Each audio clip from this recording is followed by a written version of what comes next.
رقص بسمل، تحریر نبیلہ عزیز، قسط نمبر 29۔ اس نے ادھر ادھر دیکھا اور پھر ذہن میں ایک شرارت آن سمائی تھی۔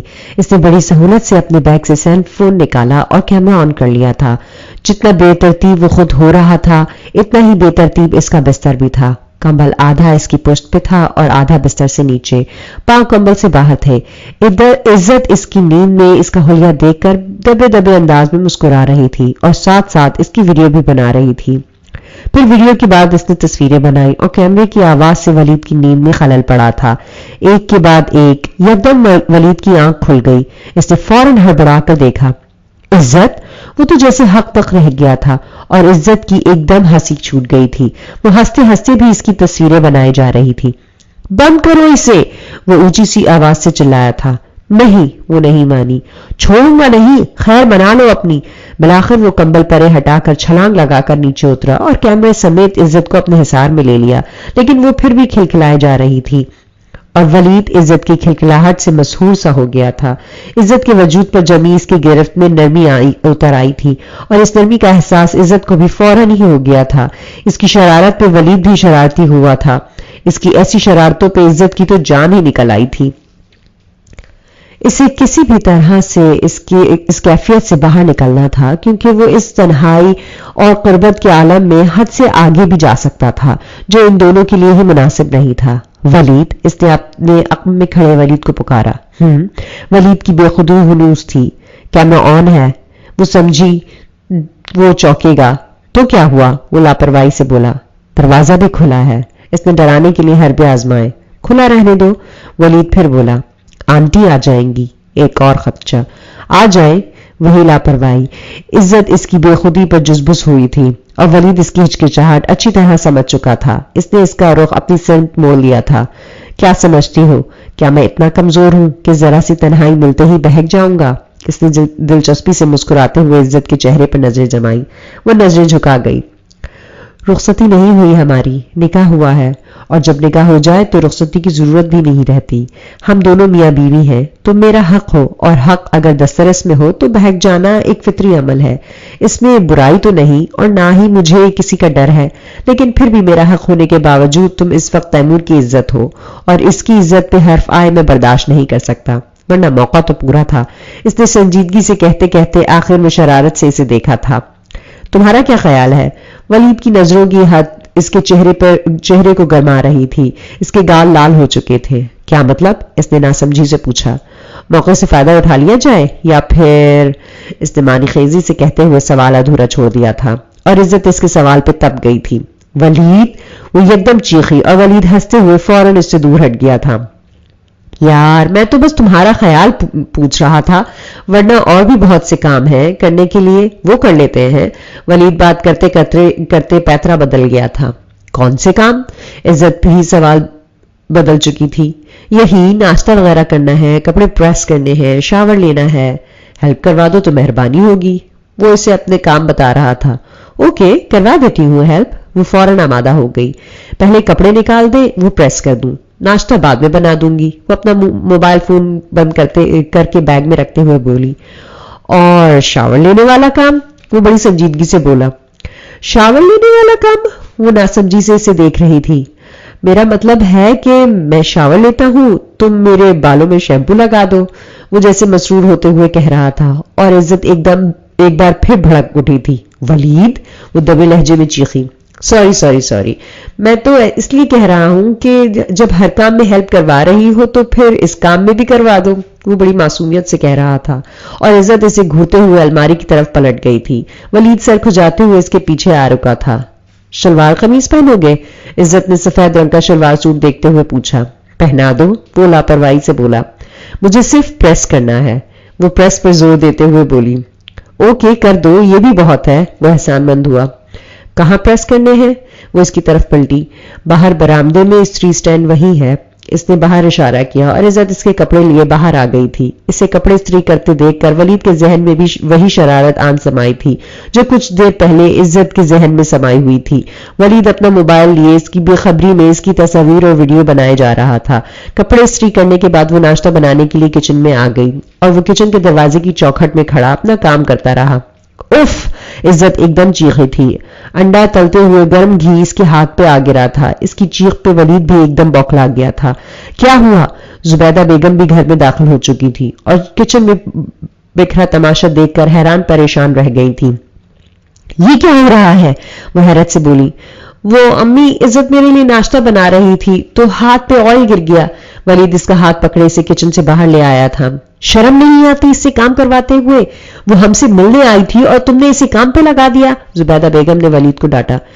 شرم تو نہیں آئی، بس ایسے ہی شوق ہو رہا تھا کام کروانے کا، ولید نے شرارت سے کہا. بے شرم، جاؤ اب جلدی سے برنال لے کر آؤ.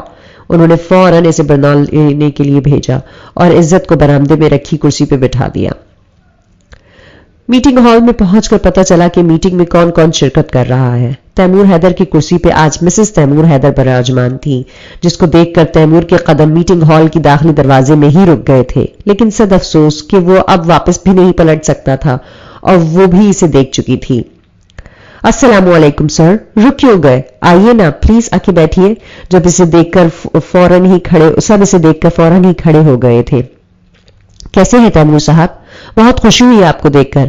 کہاں تھے اتنا عرصہ آپ؟ اسے دیکھتے ہی سب کے طرح طرح کے سوالات کا سلسلہ شروع ہو گیا تھا. میٹنگ کا ٹائم شروع ہو چکا ہے. ماورا کی پی اے سحر جمان نے سب کی توجہ وقت کی طرف دلائی تھی. آئیے سر. تیمور کو ماورا کے مقابل والی کرسی ملی تھی. ماورا اسے دیکھ کر نہ تو نروس ہوئی تھی اور نہ ہی گھبرائی تھی، لیکن پھر بھی نہ جانے کیوں اسے شدت سے پانی کی طلب محسوس ہوئی تھی اور اس نے اپنے سامنے رکھے گلاس اور پانی کی بوتل کی طرف ہاتھ بڑھایا تھا اور گلاس میں پانی اڈیلتے ہوئے اس کے ہاتھ میں ہونے والی لرزش سامنے بیٹھے تیمور حیدر سے پوشیدہ نہیں رہ سکی تھی. اس نے پانی بڑی طلب اور بڑی شدت کے احساس سے پیا تھا اور پھر ٹشو باکس سے ٹشو نکال کر اپنے ماتھے کا پسینہ بھی صاف کیا تھا. ایسے سردی کے موسم میں کسی کے ماتھے پہ پسینہ آنا تشویش کی علامت تھی اور عجیب بات تھی کہ بے وجہ ہی تیمور کو اس کی طرف دیکھ کر تشویش ہونے لگی تھی، کیونکہ وہ ایک نظر دیکھنے پر بھی ٹھیک نہیں لگ رہی تھی. آئی اوکے میم؟ اس کی پی اے نے بھی اس کی کیفیت کو نوٹ کر لیا تھا. یعنی تیمور غلطی پر نہیں تھا. سیرش کو بھی اس کی طبیعت کی خرابی محسوس ہو چکی تھی. یس آئی ایم اوکے. وہ اپنے آپ کو اتنی دیر میں کافی حد تک سنبھال چکی تھی اور پھر اگلے 2 گھنٹے اس نے بڑی ہمت سے میٹنگ اٹینڈ کی تھی اور میٹنگ کے اختتام پر پہنچتے ہی وہ اپنا بیگ سنبھالتے ہوئے باہر نکل آئی تھی. میم پلیز. سیرش اس کے پیچھے آئی تھی. خیریت؟ ماورا نے ذرا کی ذرا رک کر پوچھا. فاروقی صاحب آپ کے سائن لینا چاہتے ہیں. سیرش نے اسے روکا. آفس پہنچ کر ہو جائیں گے سائن. وہ بس وہاں سے جانے کی جلدی میں تھی، لیکن وہ فائل ابھی مسٹر حمدانی کے حوالے کرنی ہے کیونکہ انہوں نے بھی سائن کرنے ہیں. سیرش نے تحمل سے اسے وجہ بتائی اور مجبوراً ماورا کو رکنا پڑا تھا. فاروقی صاحب فائل لیے باہر ہی آ گئے تھے اور ماورا ان کے بتائے ہوئے کاغذات پہ باری باری دستخط کرنے لگی تھی. اتنے میں تیمور بھی باہر نکلا تھا اور کسی سے باتیں کرتے ہوئے سیڑھیوں کی ریلنگ کے قریب رک گیا تھا. میں گھر جا رہی ہوں، میری طبیعت ٹھیک نہیں ہے، آفس کا کام آپ دیکھ لیجئے گا. وہ سحرش اور فاروقی صاحب کو کہتی سیڑھیوں کی طرف بڑھ گئی تھی، لیکن 3-4 سیڑھیاں اترتے ہی اس کے قدم لڑکھڑانے لگے تھے اور اپنے کسی کلیگ سے بات کرتے تیمور کی نظر نے اس کا دور تک تعقب کیا تھا. اسے ریلنگ تھامے ہوئے بھی دیکھا تھا. یعنی اب آپ اثر نو بزنس جما رہے ہیں، اس کا کلیگ بات کر رہا تھا، مگر تیمور کا دھیان کہیں اور ہی تھا. ہاں، اس نے کافی غائب دماغی سے جواب دیا تھا. اوہ دیٹس گریٹ. ٹھیک ہے، اب ملاقات تو ہوتی ہی رہے گی. پھر اس آدمی نے اجازت چاہی اور پھر اس سے ہاتھ ملانے کے بعد تیمور بھی سیڑھیاں اترنے لگا تھا. ماورا ابھی تک خود کو سنبھالنے کی کوشش میں تھی. وہ پھر دوبارہ سے سیڑھیاں اترنے لگی تھی، لیکن وہ اپنا توازن برقرار نہیں رکھ پائی تھی. اسے خبر بھی نہیں تھی کہ اس کے پیچھے تیمور بھی آ رہا ہے. وہ مزید 8-10 سیڑھیاں اترتے ہوئے اپنی تمام ہمت اور حواس کھو بیٹھی تھی. اس کی آنکھوں کے سامنے اندھیرا چھا گیا اور قدم لڑکھڑا گئے تھے. وہ بڑے خطرناک طریقے سے گرنے کو تھی کہ بر وقت تیمور نے پھر پھرتی کا مظاہرہ کیا تھا. ماورا! اس نے ایک دم ماورا کو گرنے سے بچانے کے لیے مضبوطی سے باہوں میں جکڑ لیا تھا. تیمور! ماورا کی بند ہوتی آنکھوں نے تیمور کو اپنے بے حد قریب دیکھا تھا. ماورا! ماورا! تیمور نے اسے زور سے جھنجھوڑا، لیکن وہ بے دم ہو کر اس کی باہوں میں جھول چکی تھی. ماورا کی ایسی حالت پہ اور بھی بہت سے لوگ جمع ہو گئے تھے. تیمور خود بھی پریشان ہو چکا تھا، اس لیے اسے باہوں میں اٹھائے گاڑی کی طرف بھاگا تھا. مسز تیمور حیدر کے ساتھ کون ہے؟ نرس نے ڈاکٹر کے کمرے سے باہر نکلتے ہوئے پوچھا تھا. تیمور فوراً ہی اپنی جگہ سے کھڑا ہو گیا تھا. جی میں ہوں ان کے ساتھ. تیمور نے جیسے اپنے جرم کا اعتراف کیا تھا. آپ ان کے؟ نرس نے سوالیہ نظروں سے دیکھا. ہسبینڈ ہوں، تیمور نے مختصراً جواب دیا. او اچھا، پھر تو بہت اچھی بات ہے. آئیے ڈاکٹر صاحبہ، آپ سے ملنا چاہتی ہیں. نرس بڑے خوشگوار انداز سے کہتی ہوئے پلٹ گئی تھی اور تیمور اس کے پیچھے اندر آ گیا تھا. السلام علیکم، تیمور آہستگی سے بولا. وہ کافی سست لگ رہا تھا. وعلیکم السلام، پلیز تشریف رکھیے. ڈاکٹر نے کرسی کی طرف اشارہ کیا اور ماورا کی فائل سامنے رکھی. آپ کون؟ سوالیہ نظریں تیمور کی طرف اٹھی. تیمور حیدر، وہی مختصر جواب. او، تو آپ ان کے شوہر ہیں. خوشی ہوئی آپ کو دیکھ کر، کیونکہ یہ ایک خوشی آپ کی منتظر ہے. ڈاکٹر بڑی خوش دلی سے پیش آ رہی تھی. کیا مطلب؟ میں سمجھا نہیں. تیمور کا اس کی طرف دھیان ہی نہیں گیا. مطلب کہ آپ پاپا بننے والے ہیں. شی از پریگننٹ. ڈاکٹر نے بہت خوشی سے اسے یہ خوشخبری سنائی تھی اور تیمور ڈاکٹر کے اس انکشاف پہ یکدم ایک جھٹکے سے اپنی جگہ سے اٹھ کھڑا ہوا تھا. خزاں کے موسم میں بہار کا جھونکا بے یقینی کا باعث ہی تو ہوتا تھا. یہ کیا کہہ رہی ہیں آپ؟ Please once again. تیمور کی بے یقینی دیدنی تھی. اس کی آواز، اس کا لہجہ، اس کے الفاظ کانپ رہے تھے. آپ پاپا بننے والے ہیں؟ بہت بہت مبارک ہو. ڈاکٹر دوبارہ بتاتے ہوئے مسکرائی تھی اور تیمور نے خوشی کی انتہا کو چھوتے ہوئے اپنے دونوں ہاتھ اپنے سر پہ رکھ لیے تھے. او گاڈ، اس کی سمجھ میں نہیں آ رہا تھا وہ اپنی خوشی کا اظہار کس طریقے سے کرے. ماورا ہوش میں آئی تو کمرہ خالی تھا. اس نے سر کو حرکت دیتے ہوئے دائیں بائیں دیکھا، کوئی بھی نہیں تھا اور اس کے ہاتھ پہ ڈرپ لگی ہوئی تھی. ڈرپ کو دیکھ کر اس نے سوچنے کی کوشش کی کہ اسے کیا ہوا تھا اور دماغ پر زور دینے پہ اسے یاد آیا کہ آخری آواز، آخری لمس تیمور کا محسوس ہوا تھا. تیمور؟ وہ چونک گئی اور دل میں ایک بے قراری سی بھر گئی تھی. لیکن اس کی بے قراری بڑھنے سے پہلے ہی تیمور دروازہ کھول کر اندر داخل ہوا تھا. کیسی طبیعت ہے؟ وہ بیڈ کے قریب آ گیا. پتہ نہیں کیسی طبیعت ہے، بس اتنا معلوم ہے کہ زندہ ہوں. ماورا کے لہجے اور انداز میں شکووں کی آمیزش تھی. مبارک ہو، میں پاپا بننے والا ہوں. تیمور بڑی مشکل سے اپنی خوشی کنٹرول کرتے ہوئے اس کے سامنے آیا تھا. کیا؟ ماورا نے یکدم چونک کر دیکھا تھا. تمہاری رپورٹس آ چکی ہیں. تیمور نے ہاتھ میں پکڑی فائل اس کے سامنے کی. ماورا نے یکدم اٹھنے کی کوشش کی. لیٹی رہو، تمہیں ریسٹ کی ضرورت ہے. تیمور نے بڑے آرام سے اسے لیٹے رہنے کی تاکید کی تھی اور ماورا اس کے مزاج کی اس قدر نرمی پہ حیران رہ گئی تھی. تو گویا وہ اپنے بچے کا سن کر خوش تھا، تبھی تو اس کے مزاج میں اچانک اتنی تبدیلی آ گئی تھی. ڈرپ ختم ہو چکی ہے، آپ انہیں گھر لے جا سکتے ہیں. نرس نے آ کر ماورا کے ہاتھ سے ڈرپ ساتھ آئی وی بھی نکال دیا تھا. چند سیکنڈز بعد ماورا بمشکل تکیے کا سہارا لیتی ہوئی اٹھ بیٹھی تھی اور پھر بیڈ سے پاؤں نیچے اتارے تھے. لیکن کمزوری کی وجہ سے بیڈ سے اٹھتے ہی اسے چکر آ رہے تھے. مجبوراً تیمور نے آگے بڑھ کر اس کا ہاتھ تھام لیا تھا اور ماورا اس کے ہاتھ میں پکڑا اپنا ہاتھ دیکھتی رہی، چپ چاپ خاموشی سے. ماورا کا ڈرائیور انہیں دیکھتے ہی گاڑی نکال لایا تھا اور تیمور نے اسے گاڑی میں بٹھانے کے بعد اپنا ہاتھ پیچھے ہٹا لینا چاہا، مگر ماورا نے اس کا ہاتھ پکڑ لیا. پلیز، میرے بچے کو باپ کی ضرورت ہے، اس نے جیسے التجا کی تھی. باپ کو بھی بچے کی ضرورت ہے، لیکن باپ ابھی اس قابل نہیں ہے کہ اپنے بچے کی ضرورتیں پوری کر سکے. لیکن جیسے ہی اس قابل ہو گیا، اپنے بچے کو اپنے پاس لے آئے گا. تیمور نے کہتے ہوئے ہاتھ چھڑا لیا تھا. تیمور! ماورا نے بے ساختہ اسے روکا. میں نے ہمیشہ باپ کی محبت کے لیے ترستے ہوئے زندگی گزاری ہے. مجھے پتا ہے کہ یہ محرومی کیسی ہوتی ہے. میں نہیں چاہتی کہ میرا بچہ بھی اسی محرومی میں ترستے ہوئے زندگی گزارے. سو پلیز چھوڑ دو سب کچھ، لوٹ آؤ. میرے لیے نہ صحیح، اپنے بچے کے لیے ہی صحیح، واپس آ جاؤ. ماورا نے روحان سے لہجے میں اپنی مرحومی کا اظہار کیا تھا، وہ بھی زندگی میں پہلی بار. تمہارا بابا زندہ نہیں تھے، اس لیے تم نے ترستے ہوئے زندگی گزاری، لیکن میں بھی زندہ ہوں، اپنے بچے کو ترسنے نہیں دوں گا. ہاں، اگر مر گیا تو وہ الگ بات ہے. تیمور نے بڑی سختی اور سنجیدگی سے کہتے ہوئے واپس قدم موڑ لیے تھے اور اس کے اس قدر شفاف الفاظ پر ماورا کی روح تک کانپ گئی تھی. آفاق کے آپریشن کی تاریخ طے ہو چکی تھی اور اس لیے اس کی پوری فیملی آپریشن کے لیے اس کے ساتھ امریکہ جا رہی تھی. سب لوگ ان سے ملنے کے لیے آئے تھے، لیکن وہ خود صرف ماورا سے ملنے کے لیے ماورا کے گھر آئے تھے. سمینہ یزدانی اور اشتیاق یزدانی بھی ساتھ تھے. عافیہ بھابی، سمینہ یزدانی کی آنکھوں میں ان کو دیکھتے ہی آنسو آ گئے تھے اور پھر دونوں گلے لگ کے خوب روئی تھیں. بیگل نے ان کو تسلی دلاسا دیا. سمینہ یزدانی بیگل کے ہاتھ چوم رہی تھی. بیگل، آپ تو مرتضی بھائی کی ماں ہے نا، آپ کے سوا کوئی نہیں تھا ان کا. عافیہ بھابی کو تو بہت بعد میں بیاہ کر لائی تھی. سمینہ یزدانی کو سب باتیں یاد تھیں. بس بیٹا، ایک انسان کی لالچ نے بہت سے رشتے نگل لیے، بہت کچھ بکھر گیا. بیگل نے سرد آہ بھری تھی. ماورا کہاں ہے؟ انس کو آفاق کے حوالے کرتے ہوئے فارا کو ماورا کا خیال آیا تھا. جب سے آئی ہے کمرے میں پڑی ہے، اس کی طبیعت ٹھیک نہیں ہے، تم خود پتہ کر لو. عافیہ بیگم نے اوپر کی طرف اشارہ کیا تھا اور فارا اس بات میں سر ہلا کر آگے بڑھ گئی تھی. وہ ان سب کو ساتھ لیے ڈرائنگ روم میں آ گئے تھی. ماورا بیڈ سے ٹیک لگائے بیٹھی تھی اور ہاتھ میں پکڑی اپنی رپورٹس دیکھے جا رہی تھی، اور ساتھ ساتھ اس کے بے آواز آنسو بھی جاری تھے. فارا بغیر دستک دیے اندر آ گئی، لیکن اندر کا منظر اس کے لیے بڑا حیران کن منظر تھا. یہ کیا ہے ماورا؟ اس نے ماورا کے ہاتھ سے رپورٹس لے لی تھی. اس کا دل دھڑک رہا تھا، لیکن پریگننسی کی رپورٹ دیکھ کر اس کے چہرے پہ خوشی کے رنگ بکھر گئے تھے. ارے ماورا میری جان، تم ماں بننے والی ہو. فارا بے ساختہ خوشی سے چیختے ہوئے ماورا سے لپٹ گئی تھی اور ماورا کے آنسوؤں میں روانی آ گئی تھی.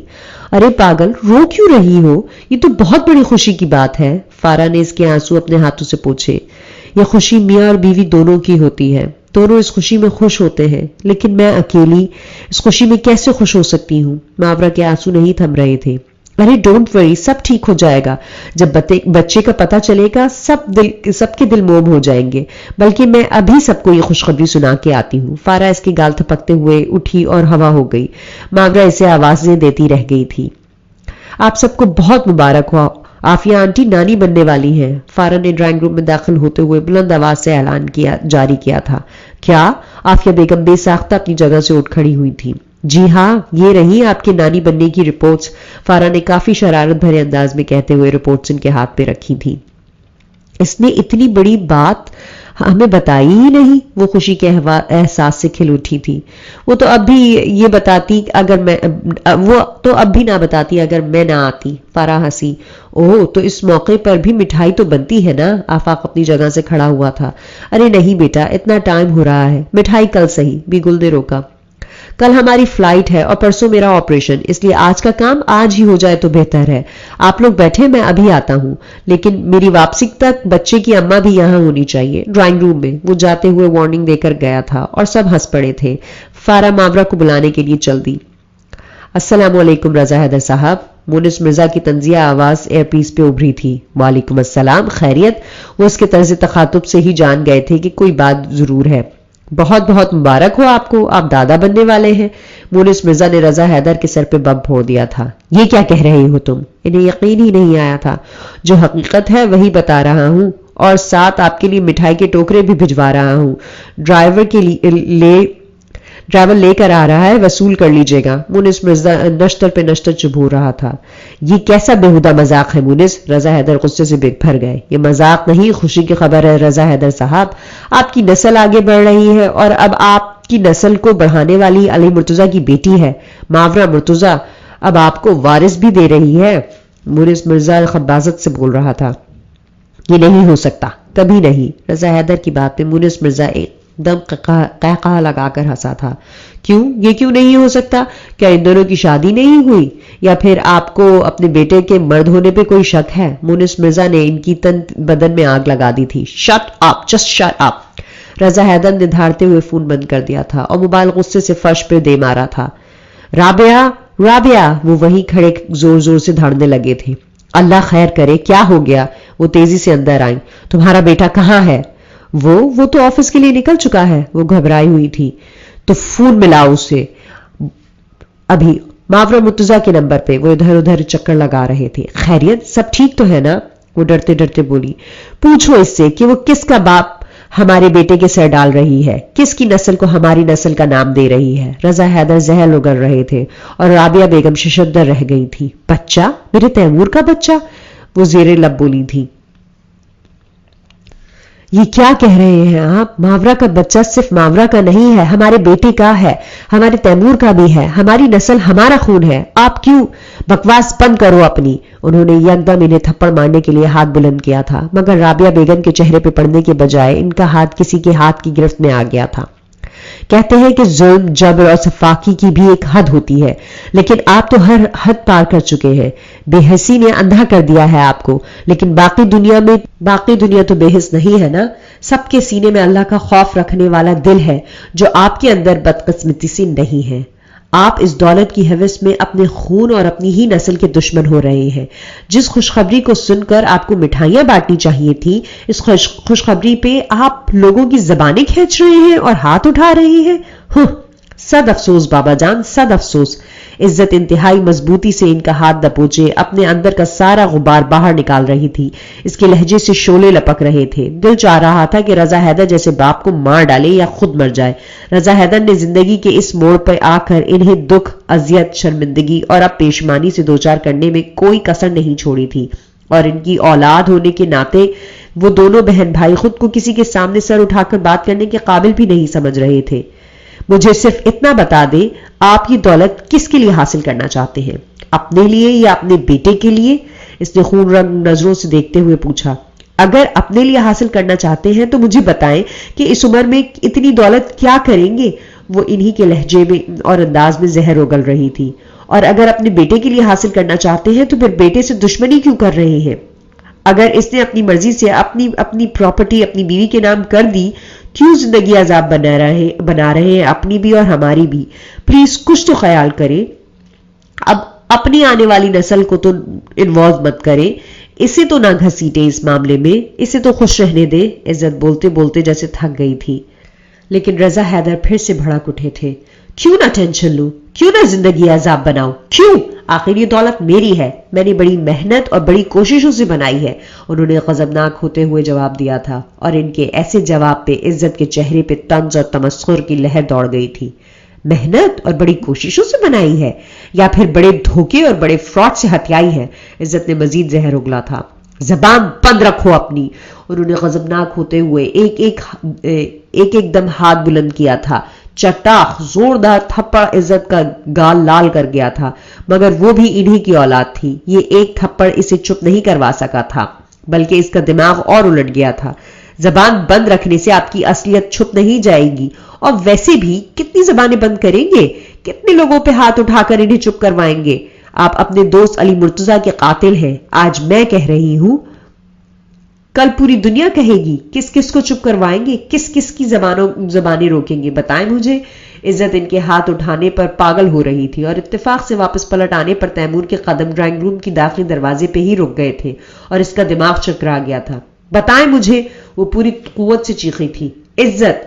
تیمور لمبے لمبے ڈگ بھرتا اس تک آ گیا تھا. پاگل ہو گئی ہو. اس نے اسے کندھوں سے تھام لیا تھا. بھائی چھوڑے مجھے پوچھنے دیں. یہ دولت آپ نے کمائی ہے یا ہتھیائی ہے؟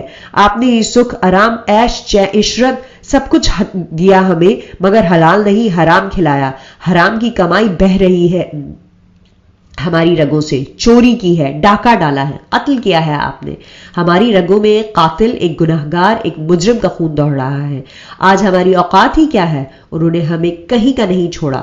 ہم کسی کو منہ دکھانے کے قابل بھی نہیں ہیں. ہم گناہگار نہ ہوتے ہوئے بھی خود کو گناہگار اور مجرم سمجھتے ہیں.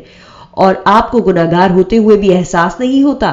کیا آپ کے دل میں ذرا سی بھی پیشمانی نہیں ہے؟ عزت ہزیانی انداز میں چیخ رہی تھی. رضا حیدر ششدر سے کھڑے دیکھ رہے تھے، اور رابعہ بیگم بھی دم بخود ہو چکی تھی، جبکہ تیمور عزت قابو کرنے کی کوشش کر رہا تھا، لیکن پھر بھی وہ اس کے قابو سے باہر ہو رہی تھی. عزت ہوش میں آؤ. تیمور نے اسے جھنجھوڑا. مجھے پوچھنے دیں. آج کیا آپ کو اللہ سے خوف نہیں آتا؟ پہلے اپنے بھائیوں جیسے دوست کو نگل گئے، اور اب بیٹے کے خون کے پیاسے ہو رہے ہیں. اپنی ہی نسل، اپنے ہی خون کو باپ کا نام دے رہے ہیں. ایک اور جرم، گناہ پہ گناہ، غلطی پہ غلطی کے جا رہے ہیں. کوئی آپ کو روکنے والا ہی نہیں، کوئی سمجھانے والا ہی نہیں کہ اب بس کرو. رضا حیدر، موت برحق ہے، مرنا آپ نے بھی ہے. عزت کے منہ سے لفظ نہیں نشتر نکل رہے تھے، اور رابعہ بیگم کے آنسو بہ رہے تھے. وہ سب کچھ جو رابعہ بیگم آج تک ان کی ڈر کی وجہ سے نہیں کہہ پائی تھی، وہ آج ان کی بیٹی کہہ رہی تھی. ہمارے ساتھ جو ظلم کرنا تھا آپ نے کر لیا، اپنے دوست کے ساتھ جو کرنا تھا وہ بھی کر لیا، لیکن اب اپنی آنے والی نسل کے ساتھ تو ایسا کچھ مت کرے. اسے تو سر اٹھا کر جینے دے. عزت ریحان سے لہجے میں کہتے کہتے رو پڑی تھی. ہم اپنے ہی گھر میں ڈر ڈر کے جی رہے ہیں. یہ کرنا ہے، وہ نہیں کرنا. اس دولت کی ہوس نے ہمیں کہیں کا نہیں چھوڑا. ہماری نیندیں، ہمارا سکون، ہمارا کھانا پینا سب حرام ہو چکا ہے. ہم ایک دوسرے سے دور ہو گئے ہیں، دراڑیں پڑ گئی ہیں دلوں میں، رشتے بکھر گئے ہیں، صرف آپ کی وجہ سے، صرف اس دولت کی وجہ سے. ہمیں ہر کام آپ سے چوری اور آپ سے چھپا کے کرنا پڑتا ہے کیونکہ ہم ڈرتے ہیں آپ ہمیں جینے نہیں دیں گے. لیکن پلیز میں آپ کے سامنے ہاتھ جوڑتی ہوں, آپ کے پاؤں پکڑتی ہوں, ہمیں اپنی زندگی جینے دیں, ہمیں ہمارے حال پہ چھوڑ دیں, رحم کریں, اللہ کے واسطے کریں. یہ دولت سب کو نکل جائے گی اور پچھتاوے رہ جائیں گے. پلیز بابا. تیمور بھائی محبت کرتے ہیں مامرہ مرتضیٰ سے, اور انسان اپنی محبت سے دور ہو جائے تو سمجھے زندگی سے دور ہو جاتا ہے. آپ اپنے بیٹے کو زندگی سے دور مت کریں, چھوڑ دیں ساری زندگی, جینے دیں, ہم پلیز جینے دیں. وہ کسی کی بھی کچھ سنے بغیر اپنی کہے جا رہی تھی اور رضا حیدر کے سامنے دو زانو بیٹھ کر ہاتھ جوڑ دیے تھے. آنسو بے تحاشا بہ رہے تھے اور وہ تینوں نیچے فرش پہ بیٹھی روتی بلکتی عزت کو دیکھ رہے تھے. ماورا آج آفس نہیں گئی تھی بلکہ اپنی ہی سوچوں میں گم کسن مندی سی بیڈ پہ لیٹی رہی. عافیہ بیگم نے ایک دو بار اس کے کمرے میں جھانک کر دیکھا بھی تھا اور اسے اس طرح منہ سر لپیٹے دیکھ کر انہیں کافی تشویش بھی ہوئی تھی, لیکن وہ کچھ بھی کہے بغیر واپس پلٹ گئی تھی. البتہ بی گل خاموشی اختیار کرنے والی نہیں تھی. وہ دھیمے قدموں سے چلتی اس کے کمرے میں آ گئی تھی. ماورا بچہ جاگ رہی ہو؟ وہ اس کے بیڈ کے قریب آتے ہوئے بولی. ماورا نے کوئی جواب نہیں دیا تھا اور بی گل اس کی خاموشی سے ہی سمجھ گئی تھی کہ وہ جاگ رہی ہیں. دیکھو میرا بچہ, سو جانے سے مسئلے حل نہیں ہوتے, ورنہ ساری دنیا بھی ہی سو جاتی ہے, بلکہ سوئی ہی رہتی ہے. لیکن اصل زندگی حقیقت میں ہے, چلتی پھرتی دنیا میں ہے. بی گل اس کے قریب بیڈ پہ بیٹھی کہہ رہی تھی. دیکھو, پہلی بات تو یہ کہ اس حال میں ٹینشن لینا تمہاری اور تمہارے بچے کی صحت کے لیے سراسر نقصان دہ ہے. تمہیں ہر طرح کی فکر اور ٹینشن سے دور رہنا چاہیے. تمہارا ٹائم پہ کھانا پینا بہت ضروری ہے. تمہیں اپنی خوراک پہ توجہ دینا ہوگی. اب وہ پہلے والی لاپرواہی نہیں چلے گی.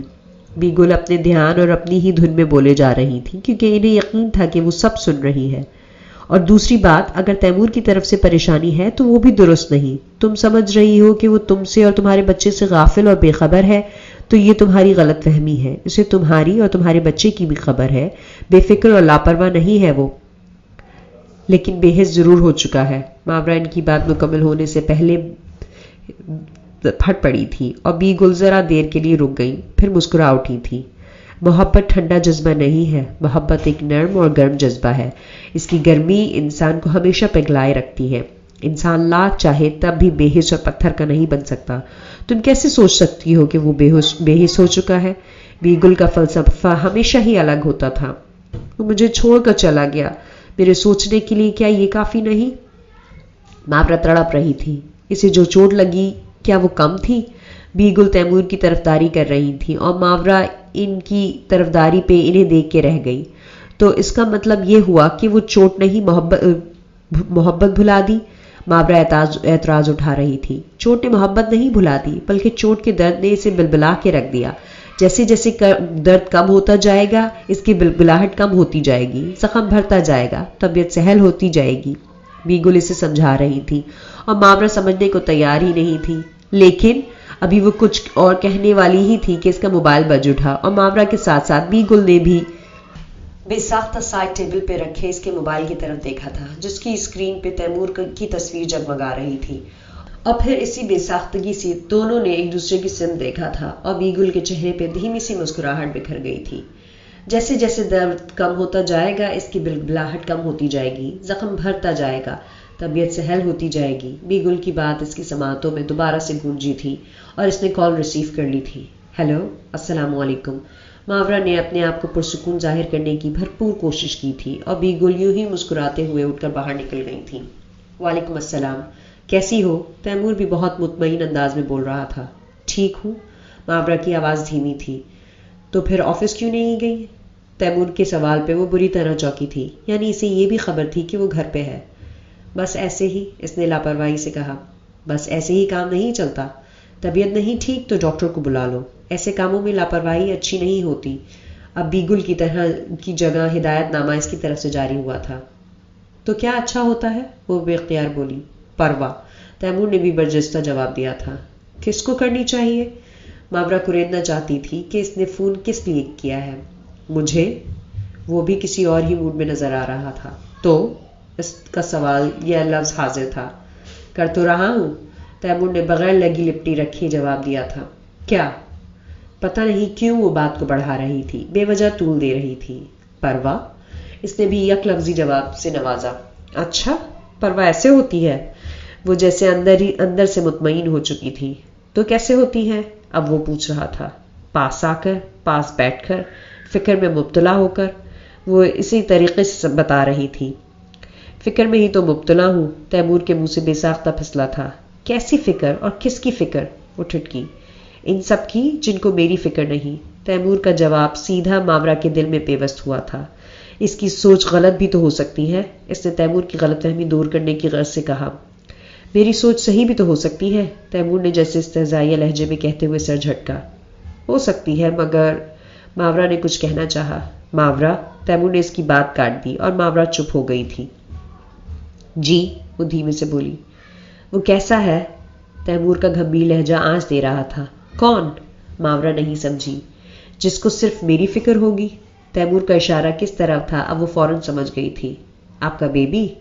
ہاں، میرا بیبی، میرا بچہ، میرے جسم کا حصہ۔ کیسا ہے؟ تیمور کے لہجے میں پیار کی شدت ہمک رہی تھی اور پیار کی اس شدت پہ ماورا کے دل کو کچھ ہوا تھا۔ بتاؤ نا، کیسا ہے وہ؟ تیمور بچوں کی سی ضد سے پوچھ رہا تھا۔ ٹھیک ہے، بالکل ٹھیک ہے، کیونکہ آپ ہو نا اس کی پرواہ کے لیے، اس کی فکر کرنے کے لیے۔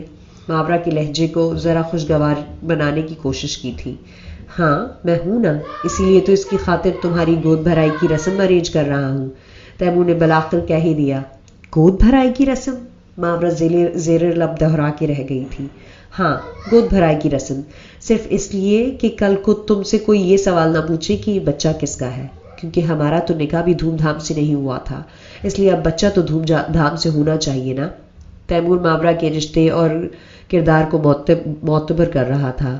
ماورا کے لیے اس سے بڑی خوشی کی بات اور کیا ہو سکتی تھی بھلا؟ بولو، آؤ گی نا؟ اسے مدعو کر رہا تھا۔ کہاں؟ جہاں میں بلاؤں گا، وہ مبہم سے بولا۔ ہاں، آؤں گی، اس نے اس بات میں جواب دیا۔ تھینک یو، میگن اور آنٹی سے بھی کہنا، ابھی کال بند کرتا ہوں اور لوگوں کو بھی انوائٹ کرنا ہے، بلکہ تم بھی کسی کو بلانا چاہو تو بلا سکتی ہو۔ تیمور نے کہہ کر فون بند کر دیا تھا اور ماورا حیرت اور بے یقینی سے موبائل دیکھتی رہ گئی تھی۔ السلام علیکم۔ مونس مرزا نے اپنی دھن میں کال ریسیو کی تھی، لیکن دوسری طرف کا سلام اور ٹھہرا ہوا لہجہ سن کر ٹھٹک گیا۔ کون؟ تیمور حیدر بات کر رہا ہوں۔ تیمور کا لہجہ بہت مضبوط تھا۔ اوہ، اچھا، تیمور حیدر۔ مونس مرزا نے جملہ خاصا لمبا کھینچا تھا۔ جی، تیمور حیدر، فرمائیے، آج کیسے یاد کر لیا؟ مونس مرزا کو شک ہو چکا تھا کہ یقیناً کوئی بڑی بات ہے، اسی لیے اس نے فون کیا ہے۔ یاد تو آپ ہمیشہ سے ہیں، لیکن فی الحال آپ کو اور آپ کی فیملی کو اپنی بیوی کی گود بھرائی کی رسم میں شرکت کے لیے انوائٹ کر رہا ہوں، اس لیے یاد کرنا پڑا۔ تیمور نے یاد کرنے کی وجہ بتائی۔ اوہ، گود بھرائی کی رسم، مبارک ہو بہت بہت۔ مونس مرزا نے مسکراتے ہوئے اسے مبارکباد سے نوازا۔ خیر مبارک، آپ اپنی فیملی میں اطلاع کر دیں، 2 روز بعد گود بھرائی ہے۔ ٹھیک ہے جناب، جیسے آپ کا حکم۔ مونس مرزا نے بڑی نیازمندی کا مظاہرہ کیا تھا اور تیمور نے سلام دعا کے بعد فوراً فون بند کر دیا تھا۔ ولید اپنے پروگرام کی شوٹ کے لیے جا رہا تھا جب اس کے موبائل پہ بیل ہوئی تھی۔ اس نے عجلت سے چلتے چلتے موبائل نکال کر کال اٹینڈ کی اور نمبر دیکھنے کی زحمت بھی نہیں کی تھی۔ ہیلو، کیسے ہو؟ تیمور کی آواز پہ ولید کے تیزی سے بڑھتے قدم رک گئے تھے۔ تیمور؟ ولید نے تصدیق کرنا چاہی۔ ہاں، تیمور ہی بول رہا ہوں۔ تمہیں کوئی شک ہے کیا؟ تیمور نے شرارت سے کہا۔ ہاں، شک تو ہے، ولید نے اس بات میں سر ہلایا۔ اچھا، تو پھر یہ شک یقین میں بدل لو۔ تیمور مسکرا رہا تھا۔ کیوں بدل لوں؟ وجہ؟ ولید اکھڑے انداز میں بولا۔ وجہ یہ کہ تم چاچا بننے والے ہو۔ تیمور نے اسے خوشخبری سنائی تھی۔ کیا کہہ رہے ہو؟ وہ ذرا پھر سے کہنا۔ ولید خوشی سے چہکا تھا۔ تیمور نے اسی محبت بھری مسکراہٹ کے ساتھ اس کے ماتھے پہ بوسہ دیا جس پہ عزت کی آنکھوں سے آنسو بہہ نکلے، اور تیمور نے مسکراتے ہوئے وہ آنسو اپنی پوروں پہ چن لیے۔ پاگل، میرے ہوتے ہوئے یہ کیوں؟ اس نے دونوں ہاتھوں سے اس کے گال تھپکتے ہوئے کہا۔ بھائی، عزت بے اختیار اس سے لپٹ کر رو پڑی۔ ایسا کیوں کر رہے ہیں آپ؟ پہلے ہی حالات اتنے خراب ہو چکے ہیں، آپ یہ رسک نہ لیں، یہ تو سب سے ٹکر لینے والی بات ہے، سب پہلے ہی دشمن ہو رہے ہیں، آپ ایسا کچھ مت کریں، ابھی بہت وقت پڑا ہے، ہو جائے گا سب کچھ، زندگی ہونی چاہیے بس۔ میں نے تو بابا سے صرف آپ کے لیے جھگڑا کیا تھا، اپنے لیے نہیں، وہ مسلسل روتے ہوئے کہہ رہی تھی اور تیمور کے چہرے پہ اب بھی مسکراہٹ پھیلی تھی۔ میں جانتا ہوں تم نے میرے لیے جھگڑا کیا تھا، اسی لیے تو اب میں تمہارے لیے جھگڑا مول لے رہا ہوں، اس نے عزت کا سر تھپکتے ہوئے کہا۔ مت لے جھگڑا مول، جھگڑوں میں کچھ نہیں رکھا، جھگڑے نقصان دیتے ہیں، عزت نے اس سے الگ ہوتے ہوئے کہا۔ لیکن کبھی کبھی جھگڑوں کے بعد بہت کچھ کلیئر ہو جاتا ہے، بہت کچھ سمجھ جاتا ہے، ہر چیز، ہر بات واضح ہو جاتی ہے۔ جھگڑے فائدے بھی دیتے ہیں۔ تیمور کا نقطہ نظر کچھ اور تھا۔ بھائی، بابا جان غصے میں ہیں اور وہ خبیث مونس مرزا ان کے ساتھ ہے، اپنی خود غرضی میں وہ کچھ بھی کر سکتے ہیں۔ عزت اسے سمجھانے کی کوشش کر رہی تھی۔ تو کیا ہم ڈرتے ہی رہیں اور زندگی یوں ہی گزر جائے؟ تیمور نے سوالیہ نظروں سے دیکھا۔ لیکن بھائی ابھی، اس نے کچھ کہنا چاہا مگر تیمور نے بات کاٹ دی۔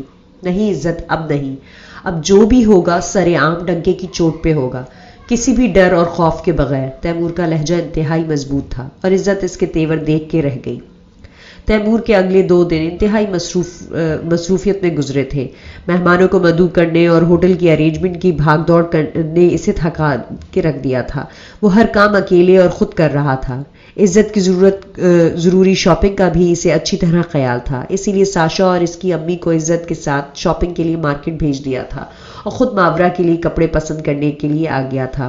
اس نے ایک ڈارک گرین کلر کا سوٹ پسند کیا تھا جس پہ ملٹی دھاگے کی کڑھائی کا کام تھا، اور اس کی میچنگ کی سینڈل بھی لیے اور جیولری بھی، اور وہاں سے سیدھا گھر آ گیا۔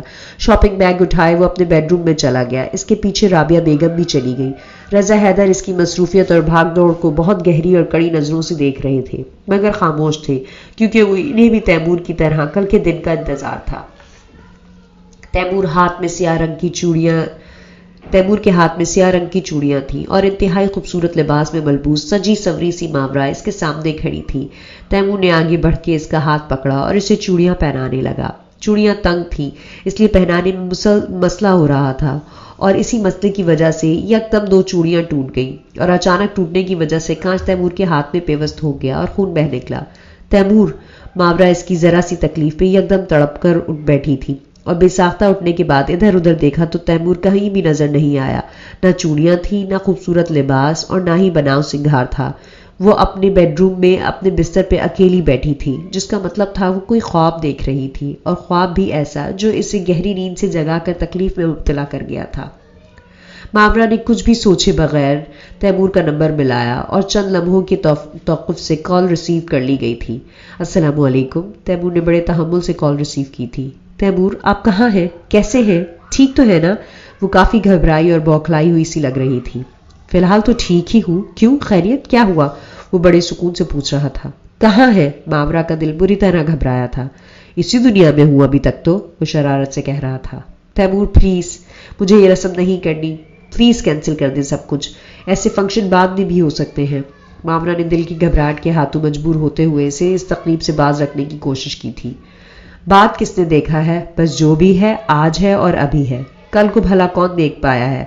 کسی کو کیا پتا ہم آج ہیں کل نہیں ہوں گے؟ کل پہ بھروسہ نہیں کرتے مسز تیمور حیدر، جو بھی کرنا ہے آج کرنا ہے۔ تیمور سارے انتظام کرنے کے بعد ملتوی کیسے کر سکتا تھا بھلا؟ لیکن تیمور، میری طبیعت ٹھیک نہیں، اس نے بہانہ کرنا چاہا۔ ہو جائے گی ٹھیک، ابھی پورا دن پڑا ہے، وہ مطمئن تھا۔ میرا دل گھبرا رہا ہے، وہ رہ نہ سکی اور بلاخر کہہ ہی گئی۔ کیوں؟ سب ٹھیک تو ہے نا؟ اس کی عجلت، گھبراہٹ اور گریز پہ اب تیمور کو بھی تشویش سی ہوئی تھی۔ ہاں سب خیریت ہے، سب ٹھیک ہے، لیکن وہ کہتے کہتے اٹک گئی تھی۔ کیا لیکن؟ جو بھی کہنا ہے صاف صاف کہو کہ مسئلہ کیا ہے؟ تیمور نے اسے بولنے پہ اکسایا اور وہ تھی کہ کھل کے بول ہی نہیں پا رہی تھی۔ بتاؤ کیا بات ہے؟ اس نے پھر پوچھا۔ وہ میں نے ابھی تھوڑی دیر پہلے بہت برا خواب دیکھا ہے، آپ کو چوٹ لگ گئی، اور ماورا اپنی گھبراہٹ اور گریز کی وجہ سے بتا رہی تھی اور تیمور ایک دم قہقہہ لگا کر ہنس پڑا۔ عورت بھی کیا چیز ہے یار، کبھی کبھی مرد اس کی آنکھوں کے سامنے گھائل ہو رہا ہو تب بھی اسے ذرا تکلیف اور پرواہ نہیں ہوتی، اور کبھی کبھی خواب میں بھی اس کی ذرا سی چوٹ دیکھ کر تڑپ جاتی ہے، گھائل ہو جاتی ہے۔ واہ کیا مخلوق ہے عورت بھی۔ تیمور اس کی بات سے بہت محظوظ ہوا تھا۔ تیمور میں مذاق نہیں کر رہی، میرا رات سے دل گھبرا رہا ہے، عجیب بے چینی اور بےکلی سی ہے، میرا دم گھٹ رہا ہے۔ ماورا کافی خفگی سے بولی۔ تم ٹینشن لے رہی ہو اس لیے ایسا محسوس ہو رہا ہے، ٹینشن مت لو، انشاءاللہ سب بہتر ہوگا، کچھ اچھا سوچو، ذہن فریش رہے گا۔ تیمور نے اسے نارمل انداز میں مطمئن کرنے کی کوشش کی تھی، اور ماورا اس کی لاپرواہی پہ چپ سی ہو گئی تھی۔ 4 بجے پک کرنے آؤں گا، تیار رہنا، تمہارے لیے پارلر سے ٹائم لے چکا ہوں، ابھی بزی ہوں، فون بند کرتا ہوں، اللہ حافظ۔ تیمور نے کہہ کر فون بند کر دیا تھا اور ماورا بند موبائل کو دیکھتی رہ گئی تھی۔ وہ ہر کام خود ہی کیے جا رہا تھا، ہر طرف دھیان تھا اس کا۔ امی آپ جانے کے لیے تیار ہیں؟ ماورا عافیہ کے موڈ سے ہی جان چکی تھی کہ وہ بھی فنکشن میں جانے کے لیے رضامند تھی۔ کیوں، کیا مجھے نہیں جانا چاہیے؟ انہوں نے الٹا سوال داغا۔ نہیں، میں نے ایسا تو نہیں کہا، ماورا نے نفی میں گردن ہلائی۔ تو پھر پوچھا کیوں؟ جب ہم سب انوائٹڈ ہیں تو پھر سبھی جائیں گے نا؟ عافیہ بیگم کافی مطمئن نظر آ رہی تھی۔ وہاں رضا حیدر بھی ہوگا۔ ماورا بس کسی بھی طرح یہ پروگرام ملتوی کر دینا چاہتی تھی کیونکہ اس کے سینے میں دھڑکتا دل خوش نہیں تھا، عجیب سے وہم اور وسوسوں سے گھرا پڑا تھا۔ اب آپ کو کوئی ڈر نہیں، لیکن مجھے تو ہے نا؟ سب مطمئن ہیں سوائے میرے، پتہ نہیں کیوں میں مطمئن نہیں ہو پا رہی۔ وہ خود کلامی کے سے انداز میں بڑبڑا رہی تھی۔ کیا بات ہے، تم کیوں پریشان ہو؟ بی گل بھی پاس چلی آئیں۔ نہیں کچھ نہیں، ماورا سر جھٹک کر اٹھ کھڑی ہوئی تھی اور وہ دونوں اسے وہاں سے جاتے ہوئے دیکھنے لگی تھی۔ ماورا پورا دن بے چین سی پھرتی رہی، کسی پل سکون نہیں تھا، اور ٹھیک 4 بجے تیمور اسے لینے کے لیے پہنچ گیا تھا۔ بیگم صاحبہ، صاحب آپ کو لینے آئے ہیں، چوکیدار نے اطلاع دی، اور ماورا کا دل مٹھی میں آ گیا۔ وہ جب اس گھر سے گیا تھا دوبارہ لوٹ کے نہیں آیا تھا، اور آج اسے لینے بھی آیا تو صرف باہر گیٹ تک، اور ماورا تھی کہ اسے اندر بھی نہیں بلا سکتی تھی۔ کس سوچ میں گم ہو؟ جاؤ نا، وہ انتظار کر رہا ہے باہر۔ عافیہ بیگم نے اسے متوجہ کیا تھا اور ماورا کو اپنی الجھی بکھری سوچوں کو سمیٹنا پڑا تھا۔ تیمور گاڑی چلا رہا تھا اور ماورا اس کو دیکھ رہی تھی۔ اس کی نظریں تیمور کے چہرے سے لپٹی جا رہی تھی اور تیمور کی نظریں سامنے ونڈ سکرین پہ تھی۔ کیا زیادہ اچھا لگ رہا ہوں یا پھر پیار زیادہ آ رہا ہے؟ تیمور اس کی مہویت بھانپ چکا تھا۔ محبت ہو گئی ہے، پیار آ رہا ہے، بس دیکھتی رہوں، یہ دل چاہ رہا ہے۔ ماورا کے منہ سے نکلنے والے اظہار کے الفاظ بہت بے ساختہ تھے، اور اس کے ایسے بے اختیار اظہار پہ تیمور کی گاڑی کے ٹائر چرچرائے تھے، اور ماورا نے گیئر پہ رکھے اس کے ہاتھ پہ اپنا ہاتھ رکھ دیا تھا۔ تیمور نے یکدم جیسے تڑپ کر اس کی سمت دیکھا تھا۔ ماورا کے ایک ایک نقش سے محبت جھلک رہی تھی، اتنی گہری محبت کہ تیمور آسانی سے نظریں نہیں ہٹا پایا تھا، مگر وقت کم تھا، اس لیے اس نے نظریں بھی ہٹا لی تھی اور اس کے ہاتھ کے نیچے سے اپنا ہاتھ بھی کھینچ لیا تھا اور گاڑی آگے بڑھا دی تھی۔ کہیں یہ میری زندگی کا آخری دن تو نہیں کہ میں ماورا مرتضیٰ کے چہرے پہ تیمور حیدر کے لیے محبت کی شدت دیکھ رہا ہوں؟ پلیز تیمور، ماورا بری طرح تڑپ گئی تھی۔ آج تو تڑپ بھی عروج پہ ہے، وہ استہزائیہ سا ہنسا۔ پلیز خاموش ہو جائیں، وہ غصے سے زچ ہو کر بولی۔ ہو جاؤں گا خاموش، مگر آج تو بولنے دو۔ وہ اسے بھرپور طریقے سے تنگ کر رہا تھا۔ ماورا نے سختی سے لب بیچ لیے تھے اور تیمور اس کی چپ پہ مسکرا دیا تھا۔ ماورا بھابی، عزت ماورا کو دیکھتے ہی اس سے لپٹ گئی تھی۔ کیسی ہو؟ ماورا نے اس کے ماتھے پہ پیار کیا تھا۔ ٹھیک ہوں، آپ کیسی ہیں؟ بہت مبارک ہو آپ کو، میں بہت خوش ہوں، میں پھوپھی بننے والی ہوں۔ عزت بہت پرجوش ہو رہی تھی۔ خیر مبارک، لیکن یہ کیا، یہ ڈریس؟ ماورا عزت کو روسی لباس پہنے دیکھ کر ٹھٹکی۔ آپ کی گود بھرائی اور میری رخصتی ارینج کی گئی ہے، آپ کو پتہ نہیں شاید۔ عزت کے انکشاف پہ ماورا ہکا بکا سی رہ گئی۔ تیمور نے مجھے بتایا ہی نہیں، وہ بڑبڑائی۔ شکر ہے کہ مجھے بتا دیا کہ تمہاری رخصتی ہے، ورنہ اچانک رخصت کرنے کا پروگرام بھی بنا سکتے تھے وہ۔ عزت نے تیمور کی اجلت پہ چوٹ کی تھی، لیکن نارمل انداز میں۔ میم، ہمیں جو ٹائم دیا گیا ہے وہ اب بہت کم رہ گیا ہے، پلیز آپ اپنی سیٹ پر آ جائیں۔ پارلر کی انچارج بیوٹیشین نے ان دونوں کو مزید گفتگو کرنے سے روکا۔ ماورا چپ چاپ کرسی کی طرف بڑھ گئی تھی۔ اس کے دل میں امڑنے والے خدشات میں مزید اضافہ ہو چکا تھا۔ وہ دونوں ایک ہی پارلر میں ایک ہی جگہ پر تیار ہو رہی تھی، لیکن اندر سے دونوں ہی خوش نہیں تھی۔ خدشات ان کا خون چوس رہے تھے۔ 2 گھنٹے بعد تیمور اسے لینے کے لیے پارلر پہنچا تو سامنے گاڑی سجی سوری ماورا کو دیکھ کر قدم ٹھٹک گئے تھے۔ وہ اس کا لایا گیا لباس پہنے تیار کھڑی تھی۔ ہرا رنگ اس پہ بہت کھل رہا تھا، سارا سنگھار تھا، صرف اس کی کلائیوں میں چوڑیاں نہیں تھیں، اور اس کی سونی کلائی دیکھ کر تیمور کو اپنی غلطی کا احساس ہوا کہ وہ چوڑیاں لانا بھول گیا تھا۔ چلی، ماورا نے اس کی مہویت کا سلسلہ توڑا۔ ہاں، وہ چونکا، پھر اس بات میں سر ہلایا تھا۔ وہ جیسے ہی واپسی کے لیے پلٹا، اس کی نظر عزت پہ پڑی۔ وہ بھی تیار تھی. ماشاءاللہ ماشاءاللہ بہت پیاری لگ رہی ہو. تیمور نے آگے بڑھ کر اس کے سر پہ ہاتھ رکھتے ہوئے اس کے ماتھے پہ پیار کیا. بھائی ایک وعدہ کریں کہ آپ مجھے کبھی اکیلا نہیں چھوڑیں گے نا؟ عزت نے ایک دم تیمور کے ہاتھ اپنے ہاتھوں میں پکڑ لیے تھے. ارے پاگل، جس کے ہاتھ میں میں تمہارا ہاتھ دے رہا ہوں نا، اس کے ہوتے ہوئے تمہیں کبھی میری ضرورت پیش نہیں آئے گی. بہت خوش رکھے گا تمہیں. تیمور نے اس کو تسلی دینے کی کوشش کی. نہیں بھائی، جو آپ ہو وہ کوئی اور نہیں ہو سکتا. آپ کی جگہ کوئی کیسے لے سکتا ہے؟ اس نے بچوں کی طرح نفی میں گردن ہلائی. بے شک کوئی کسی کی جگہ نہیں لے سکتا، لیکن انسان کی زندگی میں کوئی ایک ایسا بھی ہوتا ہے جس کے ہوتے ہوئے کسی اور کی ضرورت بھی نہیں رہتی. تیمور اسے پرسکون اور مطمئن کرنے کے لیے کہہ رہا تھا. جو بھی ہو، آپ نے مجھے اکیلا چھوڑا تو دیکھنا اچھا نہیں ہوگا. بہت روں گی اور سب کو بتاؤں گی. بھابھی سے شکایت کروں گی، ناراض ہو جاؤں گی. عزت بالکل بچوں کی طرح منہ پھلائے دھمکی دے رہی تھی اور تیمور اس کی بات پہ ہنس پڑا تھا اور کنکھیوں سے ماورا کو دیکھا. نہیں، اپنی بھابھی سے شکایت مت کرنا. وہ سزا دینے کے معاملے میں بہت سخت ہیں. ہو سکتا ہے میری ذرا سی غلطی پہ مجھے قبر تک معاف نہ کرے.